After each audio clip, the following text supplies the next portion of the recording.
I was born in Syria 24 years ago, and I grew up over there, had my friends over there, and I went to school like any other kid should do. And then I went to the university, and my university had a really cool view on the mountain, so it was built on the mountain, and we had a view over the city, and you can see the city. It was a really good view. And after one semester at university, the war started. This view changed.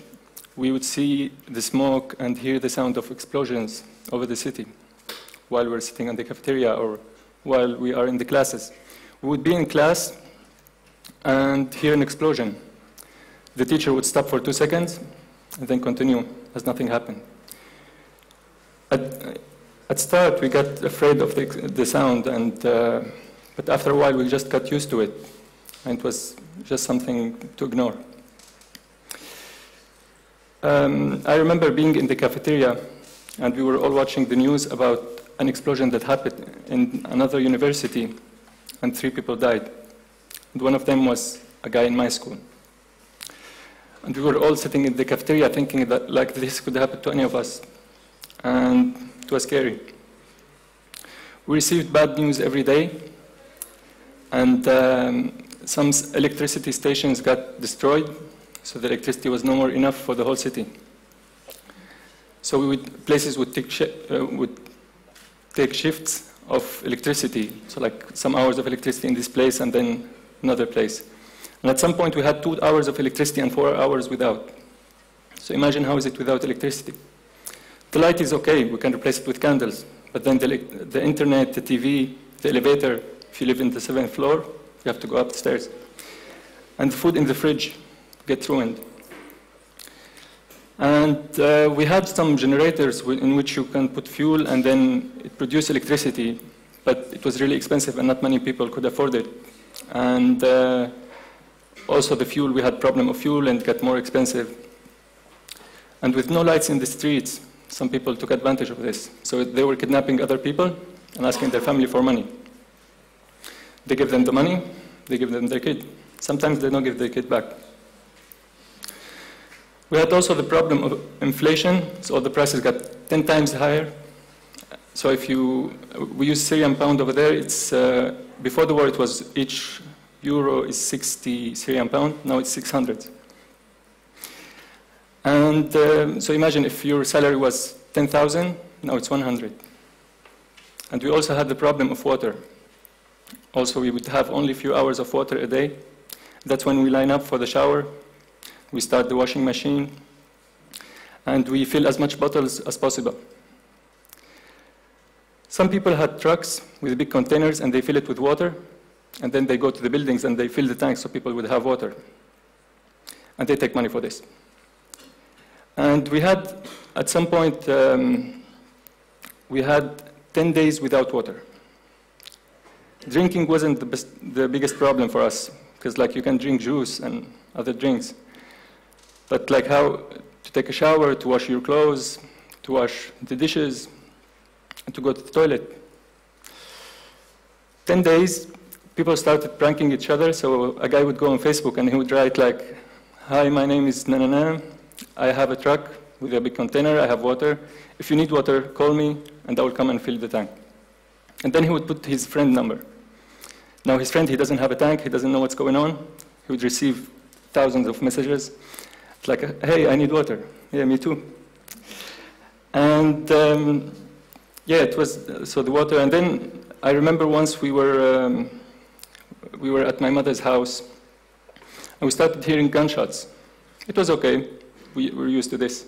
Then it started to become louder and louder and get closer. Then we started hearing explosions and people screaming. And the electricity went off. My sister started crying. And I was thinking, like, this might be it. This might be the end.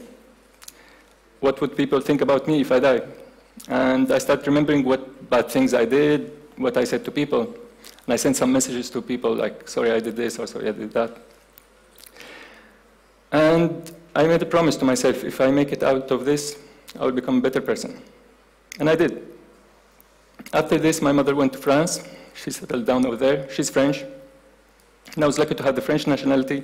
And I'm saying lucky because many people deserve to study or work abroad, but they can't because they don't have nationality. So I was lucky, and I went to France after university. I stayed in France 3 years. I had a friend in a city in the south. I went to a city. I met his friends and everything, and I got the best birthday gift ever, which was my first guitar.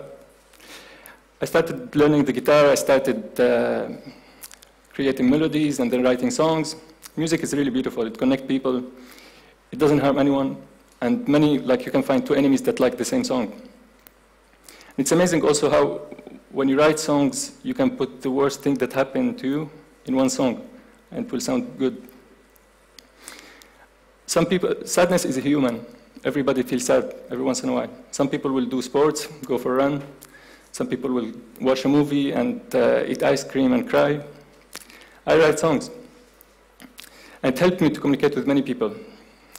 I stayed 3 years. I spent my time with Erasmus students and other international exchange programs. I met people from all around the world. I learned a lot about their culture, and the more I met people, the more I discovered that we have a lot more in common than differences. We all feel happy, sad, love, hate, and we all think that our grandmother's food is the best. So I met a lot of people, and here's the thing, when you meet someone from another country, you feel the temptation to tell him everything you know about his country. And sometimes all you know is what you hear in the news. It can be offensive. I offended people without noticing, and some people offended me. And so, for example, like one guy asked me, where are you from? And I said, from Syria. He said, I have a Moroccan friend, he makes good food. It's like, okay. One girl asked me if we have internet. And one guy said, oh, you're from Syria, you don't look African. I said, no, Syria is in Asia. So, but I don't blame them. It's like they just know very little about Syria. Probably I don't know much about their country before. And some comments would be really mean. Some people would say, go back to your country, or don't explode here. Or some people would just like stop talking with me and go away. But I don't blame people, because here's the thing, good and bad it depends on the person. If you do something good, probably it's for someone else, it's something bad. It's just point of view. And yeah, I tried to go back to Syria to visit. I booked plane, and the first time I couldn't go, my parents said, no, it's really dangerous, maybe later. The second time, it was my sister's marriage. And I was like ready just to book the flight, and then they told me, no, it's really dangerous, you might not be able to go back. So I didn't go, but I wrote her a song and recorded it, I sent it to her, and her husband played it in the wedding, she was happy. So somehow I was with them. This is also a good thing about music, it can reach anyone in the world. After, so I stayed 3 years in France, I finished my master's, and after this, I decided to have a new experience. So I applied for many EVS projects, European Voluntary Service. I applied to many. I got accepted in 3, Romania, Austria, and Lithuania. And for me, like, Lithuania was the biggest mystery. I've never met a Lithuanian. I've never been there. I don't know anything about the country, unfortunately, back then. And so I said, like, this is the best way to learn about this country, is to go there. And also, it's really different weather speaking from all the other places I was before. Like, yeah, it's really cold here. And yeah, so I came here, and now I'm volunteering in KJG. And I'm part of the informal education system, and I'm staying here until June. I really like it. And last Christmas, I booked a flight, and I went to Syria. I had 20 days of vacation. I decided to go there. I didn't tell my parents at first. I just booked the flight, and then I told them I'm coming on this date.